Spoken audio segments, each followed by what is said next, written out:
Okay, good morning/afternoon, everyone. Just to begin with, just to say that this is a project that is being led by Dr. Indrani, Lahiri, who's based at DMU, but unfortunately she can't be here in person today. But obviously, just to say that this is a kind of very much led by her. So just to kind of get us started off with them, this is a project that we started doing in the summer, a pilot project that we're hoping will lead to a kind of a funding bid to make this a much more kind of comprehensive and bigger project. So just to kind of give you an overview of the project. So the pilot project aims to address the tensions identified with the migrant school crisis as it is portrayed in the media and the experiences of staff working within education. Preliminary findings show that the media framing of the issue is often negative, but this is often contradicted by the experiences of those who actually work within education. So what we were starting off with was this idea, and this kind of leads on to the disclaimer that I'm facing here, is that often media reports, especially in kind of the popular press, will talk about this kind of migrant school crisis, and this was the phrase that was coming up again and again. So we really wanted to look at what that actually meant for those that were working within education, and whether or not actually we needed to think about whether this was actually a crisis that had been largely manufactured. And if that is the case, why did that happen? And I think for a lot of us, the answer to that question is fairly obvious. Racism within the press. But I think it's still important to kind of make that really explicit because it really helps us to kind of think about where we go in terms of how we kind of reconcile these tensions between the lived experiences of those working within education and the actual kind of the narratives that we see in the press. Since actually for the vast majority of us, we're not speaking to teachers, we're reading newspapers or kind of the news coverage. The first thing to say as well, and I think this is something that we've grappled with quite a bit, and I don't think we've got a consensus. And when we did the interviews with kind of our participants, we definitely didn't kind of lead with this is what our definition of a migrant is. Because as you can see here, it's such a kind of contested term, and using, and we need to think about the fact that it means different things for different people, and it means different things in different contexts as well. So just to kind of be clear about that. So, for example, UNESCO call it any person who lives temporarily or permanently in a country where he or she was not born and has quite some significant social ties to this country. But again, that's a kind of, that's a definition that we kind of maybe problematise. And because because that's a kind of, because it's quite a kind of amorphous term, the media discourse kind of confuses things further through some of the ways in which it uses the term as well. So just to kind of keep that in the forefront of our minds as well, and that even the term itself is one that we might want to kind of challenge, or we might want to kind of contextualise or add caveats to. So we did this project partly because it's something that is kind of coming up within the press over the last kind of decade or so, and this kind of is borne out in our analysis. So some of these things started, so this became something that came up quite a lot in the discourse analysis. So Michael Wilshaw, that used to be the head of Ofsted, or Chief Inspector School, talks about this kind of concept of more resources needed, with language such as kind of influx, and that became kind of a thing, well, what does that mean, and why is this something that people are talking about now? And as you can see here in the Daily Mail, that's getting packaged up with kind of other kind of discussions about immigration, which very much feeds into that narrative that you would expect from the Daily Mail, so this concept of control, and also this concept of different cultures having different kind of ways of lives, and all of these things that are used to kind of scaremonger in kind of the tabloid press. But then the flip side of this is actually what we do find, and this has kind of come up again and again. So if we look back at some of the kind of things that came out of Harrison's paper, but also some of the things that Sedgwick was saying this morning, ethnic minority children have kind of specific challenges And this is something that we need to kind of we need to consider as well. So kind of thinking about it from kind of both sides of things as well.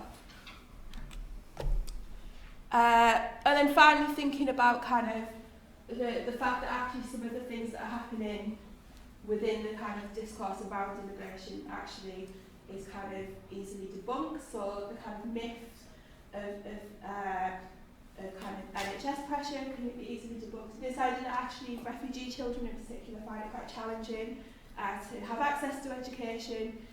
So this is often kind of a challenge to some of the narratives that come out of kind of the tabloid press. So thinking about kind of trying to think about if, you know, there's never going to be a one true story, but thinking about a more kind of realistic representation of what's actually happening within kind of the education system is really kind of the core of the kind of the genesis of this project. So in terms of methodology, we ended up doing 9 interviews with classroom teachers, head teachers, local authority staff, school governors and community activists. So we kind of try to get quite a broad range, and that's something that we'll carry on doing, because at the moment 9 is quite a small sample size, but potentially in the future that will be much bigger, and we can talk to many more people. And then we also did a framing analysis of 8 newspapers, so the Sun, the Mirror, the Daily Mail, the Express, the Guardian, the Telegraph, the Times, and the Leicester Mercury, which is obviously the outlier because that's a local newspaper. And we wanted to see whether or not there's a difference in local and national level. And we did generally find it was, like, the Leicester Mercury was generally quite positive about kind of the education system in Leicester, and that kind of level of positivity wasn't really there in any of the other kind of samples. So, just to kind of give you an overview of the framing analysis then. So I use LexisNexis, which is, you might know, is kind of a database of newspaper articles.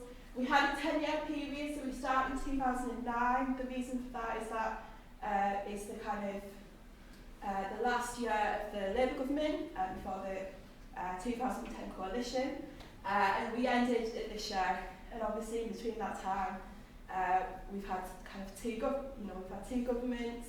We've also had Brexit, which obviously, when we're thinking about discourses of immigration, is important to consider. We had a mixture of tabloid and broadsheet, and this was kind of across the political spectrum. I will say, to kind of begin with, that the newspaper press in the UK is very conservative. So actually, we talk about the political spectrum, but that's actually broadly kind of from kind of centre-left to kind of quite far to the right, because we don't have, you know, most of the tabloids are very right-wing, so, you know, we need to consider that. But we also have readership from the highest to the lowest, so the Guardian's got the lowest readership, the Sun has got the highest. And the local newspaper, as I said, was for like a local context, to see whether or not actually that changes the way of reporting. And I think that's one thing that we haven't done enough kind of analysis of, is why is that being reported differently? So why is it discussed differently when we're looking at it from like the local media? We have 80 articles in total, and we searched things. We started with kind of things like migrant school crisis, migrant school, immigration school, and actually what you found is that some newspapers you could easily get your sample by using the kind of the key term of migrant school crisis, and others you had to kind of look a little bit deeper, and that tended to go alongside how much kind of anti-immigrant sentiment there was. So actually, if there was less general anti-immigrant sentiment, it was much harder to kind of use those key terms, because they're not using those because they have a general kind of negative connotation. So for example, in the Mercury, it was really difficult to get enough articles because they weren't using that rhetoric in the same way as they were in the Sun or the Daily Mail. So just to kind of give you some brief kind of analysis, I mean, some of this is absolutely to be expected.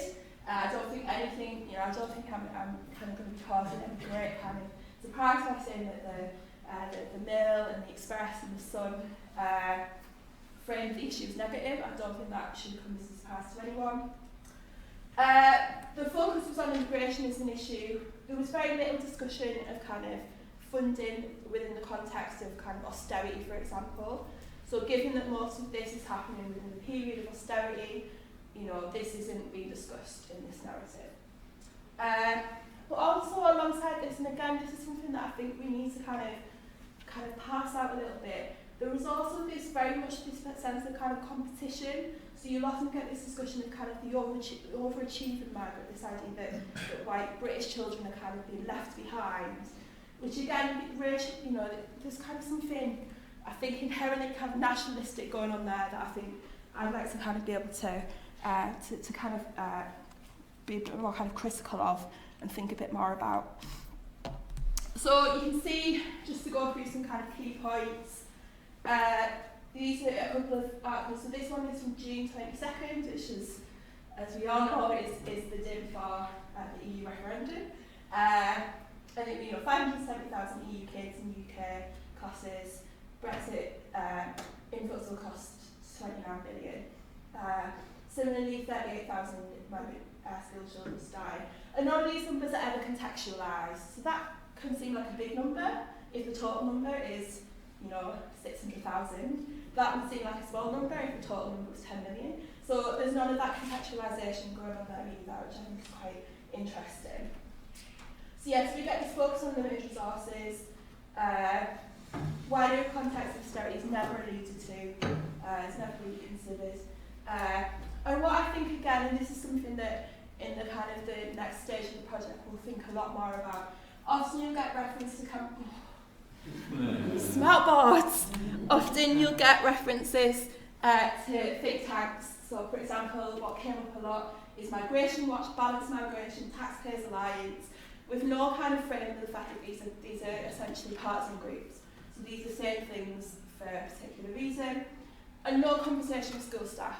So, and this I think will come on to some of the interview findings. So they weren't actually talking to schools; they were talking to kind of wider kind of political campaigning groups. Again, this kind of concept of the kind of birth rates, and get rising birth rate, immigrant impulse, again, immigrant baby boom costs. Population growth kind of framed as a problem, but not for the kind of ecological reasons that you might think about, more for kind of quite nationalistic kind of ideologies.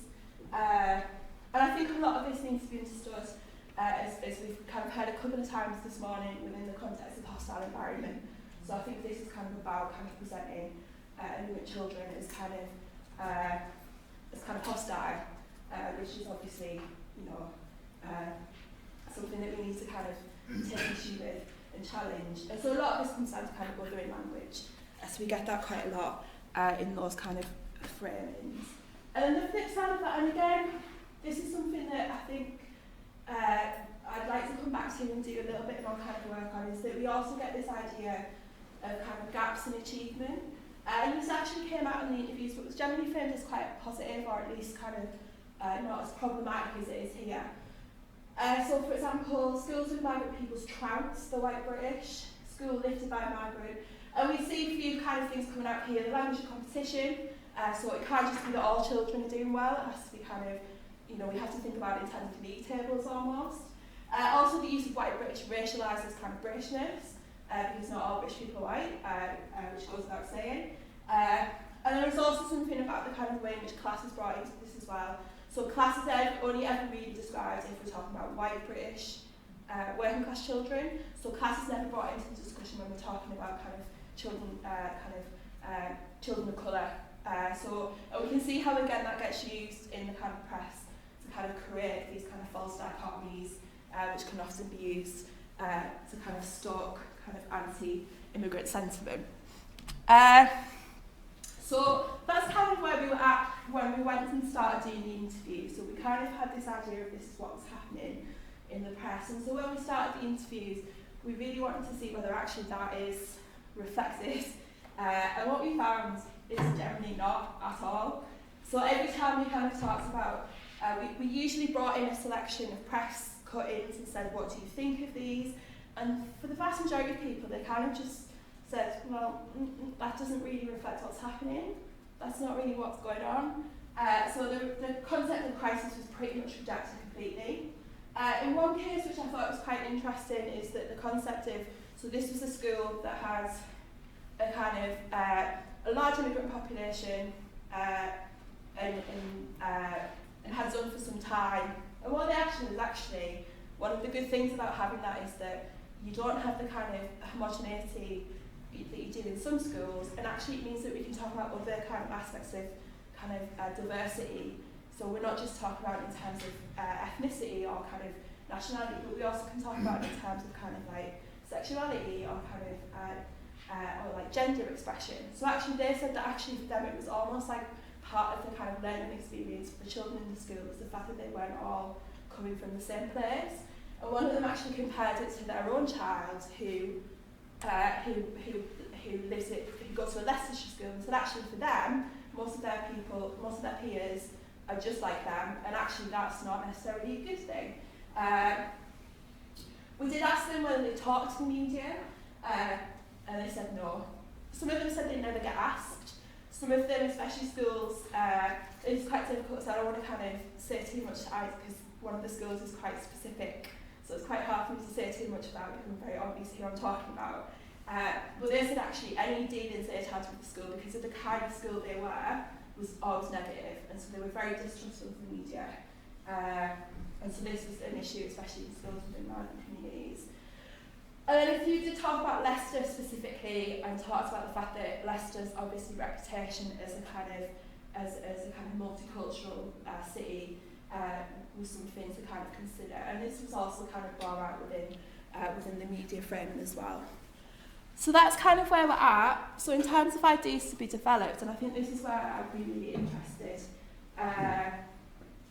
is thinking about how this all reinforces concepts of nationalism, the thinking about political context, so kind of specifically austerity, thinking about how anti-immigration sentiment is linked to kind of concepts of white supremacy in particular, and so that's kind of where we're at. We're hoping to develop the project and look at different kind of regions in the UK, potentially in international aspects as well, and apply for funding. But yeah, well, thank you for listening. As I said, any questions you have, please do.